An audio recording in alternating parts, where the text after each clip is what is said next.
Today, it's a very, very important subject because till now, we have taken the subjects of the impact on education, impact on police warriors, impact on advocates, and many, many other people. But first time we are taking a very, very important subject, that is COVID-19 impact on animals. And today, to discuss this important topic, that is COVID-19 impact on animals, we have a very, very elite panel.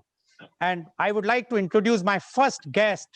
She's champion of animal welfare, not only in India, I will say around the world.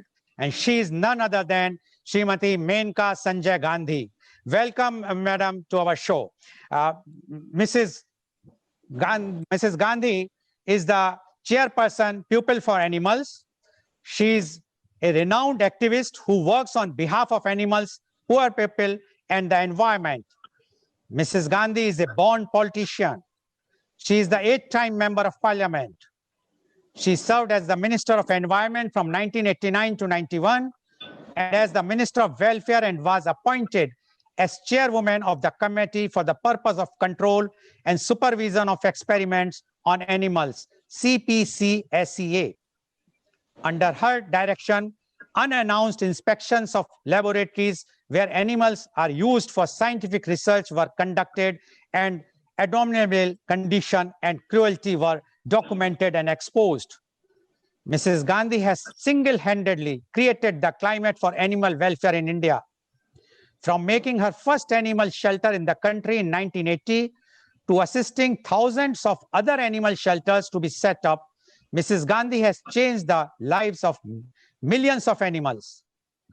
The anti-rabies program initiated by her has resulted in many cities becoming rabies-free, while she banned the killing of dogs as a traditional method of controlling their population.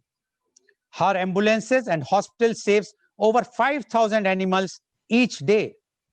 She is the founder and chairperson of People for Animals PFA, India's largest animal welfare organization. With 250,000 members, it runs 34 charitable veterinary hospitals and 60 veterinary ambulances throughout India. It runs India's only wildlife hospital in Bengaluru, a specialized monkey shelter in Haryana, and charitable hospitals that run the animal birth control program for stray dogs and cats.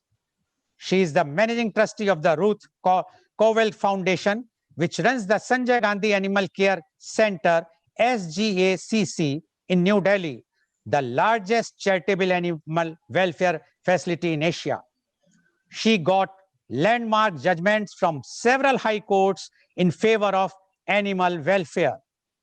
She created the Animal Welfare Ministry, the first of its kind in the world. She is the author of over 20 books on plants, environment, vegetarianism, animals, and etymology. She won Lord Erskine Award in 1992 by the Royal Society for the Prevention of Cruelty to Animals, UK, the premier international award in the field of animal welfare.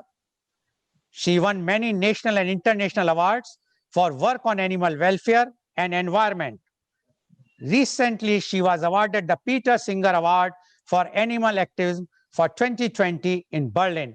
Welcome, Mrs. Gandhi, on our show. Mrs. Maneka Sanjay Gandhi needs no introduction, but what I have said is nothing because she has done so much work. And if I will start reading, it will be my whole show will be only in this. But yes, we have to salute her because of her, today we are respecting the animals. But what has happened during COVID-19? We would like to know COVID-19 impact on animals. Mrs. Maneka Sanjay Gandhi, please.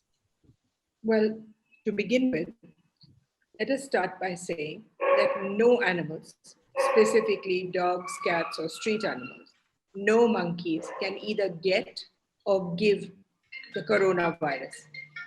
And therefore, any kind of information to the contrary is wrong. If they could get it, they would have got it by now.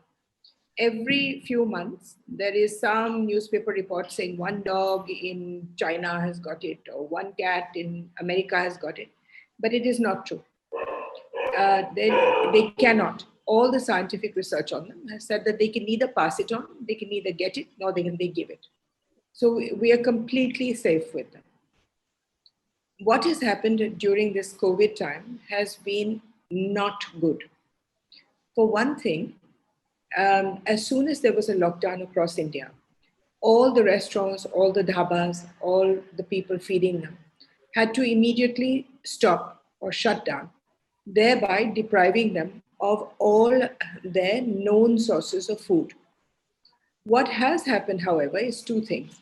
One is that I'm happy to say that lakhs of people came out, and in spite of being jobless, in spite of not getting salaries, in spite of being uncertain about their own futures, they fed and are feeding animals on the street and in their communities. This is the good part. I did not know that there would be so many lakhs of people. However, they are there. The second thing is, just the second thing, however, is not so good.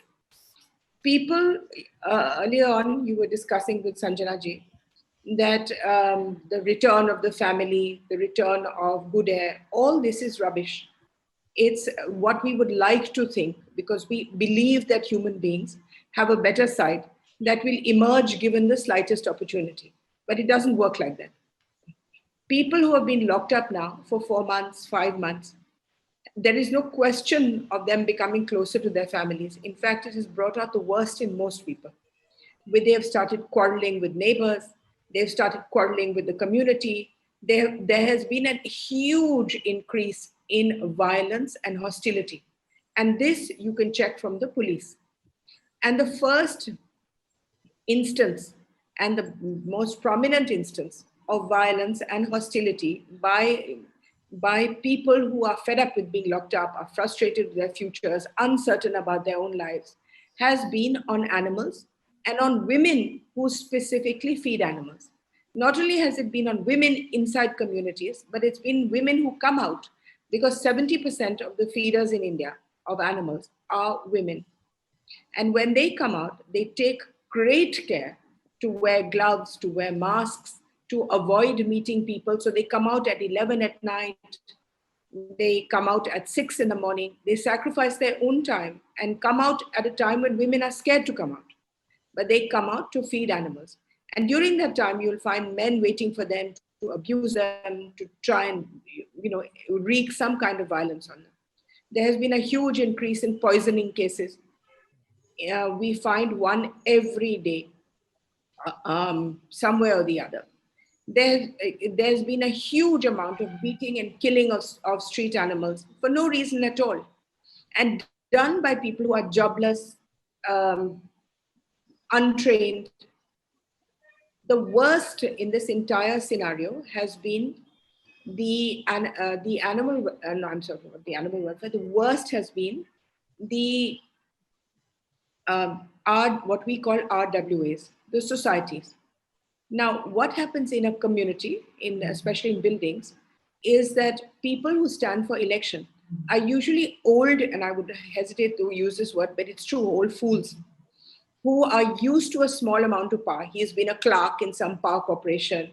He has been something, and he's now entering his 60s and wants a certain amount of power. So he stands for election, and everybody else who has no time to look after everybody else in the community allow him to become president or secretary. And then what these people do is that they have no power at all. They cannot change the lights, they cannot make the road, they cannot do anything, because that belongs to the municipality. So what they do is they only have power over two things: the security and the dogs. So they put their second cousins and take money and appointing security guards. And they then start picking on the dogs. So they make this into a community issue: pro-dog, anti-dog. I've seen communities where there are 3,000 people living and 2 dogs of 3-month-old. And the whole community will shout and scream all the time, led by the president, about these two small little creatures who have been born there. So it has been a time of great stress for me because I get over 400 complaints a day of people who are being picked on by their neighbors for just keeping or looking after or feeding street animals, community animals, animals that are completely homeless and are scared. In Bombay, for instance, in Nepean Sea Road, there's a beautiful park called Priyadashini Park. It has been taken over by some 90-year-old ex-lawyer and his daughter Susie. And the two of them have taken over a huge park in the middle of Bombay and are refusing to let feeders in for the last 1 week. Now the park will be taken away from them and given to the community. But I mean, it's just been a time where they both come out, this 90-year-old and his 70-year-old daughter, they come out and they fight every day so that people cannot go in and feed the dogs inside. It just doesn't make any sense to me.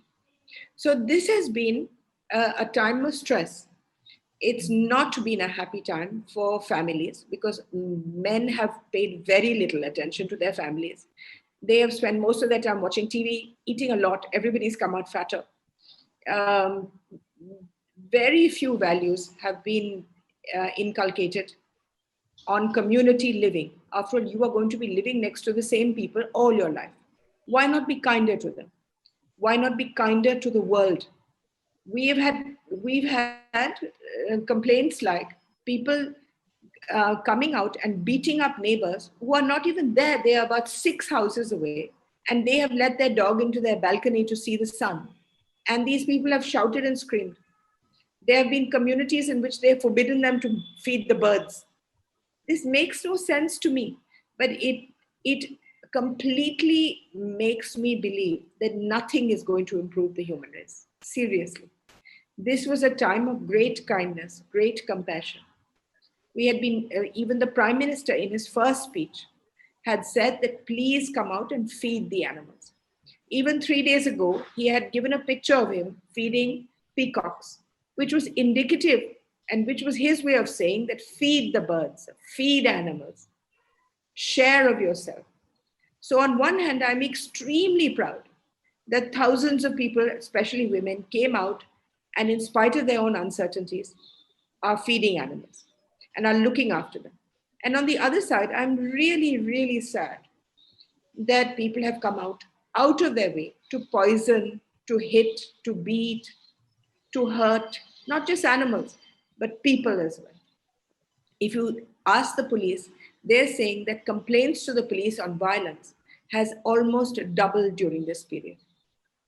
And that makes me frightened.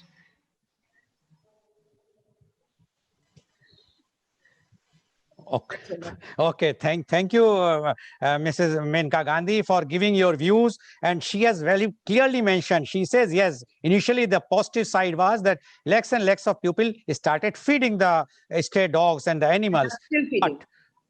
But and they're still feeding. And yeah, they are still feeding. But afterwards, because of the 4 or 5 months of the lockdown, the man, she is blaming the man mainly because, according to her, I'm not blaming the men. I'm blaming the whole unit. But she says that mainly the 70% of the women are the feeders to the animals. And because of the frustration, there is increase in the domestic violence, and as well as there is a violence against the animals, because they are taking out their frustration only on those very good creatures, that is the animal, which according to her is very bad. And yes, of course, everyone should say that's very bad. And she has given the examples of the Priyadashini Park in Mumbai, as well as of the many societies. And she says our Honorable Prime Minister 3 days back was feeding the peacocks, which is a message to everyone that please feed to all the animals, the birds. This is a time when we should not think of us, we should also think of others. And that is very, very important. Now, Mrs. Gandhi, I would like just one question to you.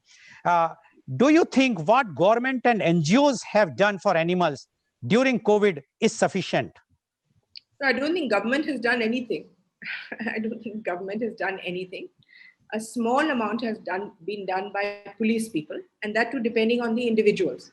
If the policeman is compassionate and good, he has responded by protecting feeders and taking action on people who beat and hurt. And if the policeman is not, then he hasn't. So it's been totally a individual reaction. What has been done by civil society has been wonderful, and we have taken over the reins of making street animals less frightened about this time. Please remember that cats and dogs are really, really essential to the city's survival. It is not we who protect them, it is they who protect us. If you remove the dogs from the city, you will have such a huge upsurge of rats that the city itself will be under threat. This, as you remember, happened in Surat, where the dogs were killed completely. And within 2 weeks, there were thousands and thousands of rats, and that came into the city, creating 2 instances of plague, which then frightened the country so much that we all went through this 1 year of making masks, putting on masks. Tourism stopped, the economy was hurt. And this happened because rats are not scared of humans, they're scared of dogs and of cats. So, therefore, and cats and dogs are both scavengers of rats. And it's really important that we keep them there. And so, in actual fact, people who are feeding them are doing a public service. Let us suppose that we listen to RWA or society or community pressure of people who are frustrated and we stop feeding. Manlo, we stop feeding. What would happen? The dogs would get upset, they would get irritable, they would make it dangerous for the streets. Then you would have to get rid of them. Then you would have rats. You would have an absolutely house of falling cards effect. So therefore, all the feeders are doing great community service and they should be protected and admired rather than hurt and abused. Okay. Thank you, Mrs. Gandhi. Now, last, because I know your time is very precious. Yeah, what suggestions you want to give to the government and advice to public at large? Government should establish feeding stations, not just for dogs and cats, but for all, for birds, for cows, for whatever. The gaushalas are in a total mess. And during this time, thousands and thousands and thousands of cows have died starving in the gaushalas across India because nobody has fed them. So they have been locked up in prisons called gaushalas and then killed systematically and slowly. So I would suggest that we look at these as national treasures and feed them. We establish feeding stations. We give specific cards, official government cards. In fact, through you, I would like to tell anybody listening to this program that anybody who feeds animals can get a colony caretaker card from Animal Welfare Board of India, which is a government organization. So they should apply, look on the net and apply to the colony caretaker card. So yes, the government should be doing much more in terms of feeding.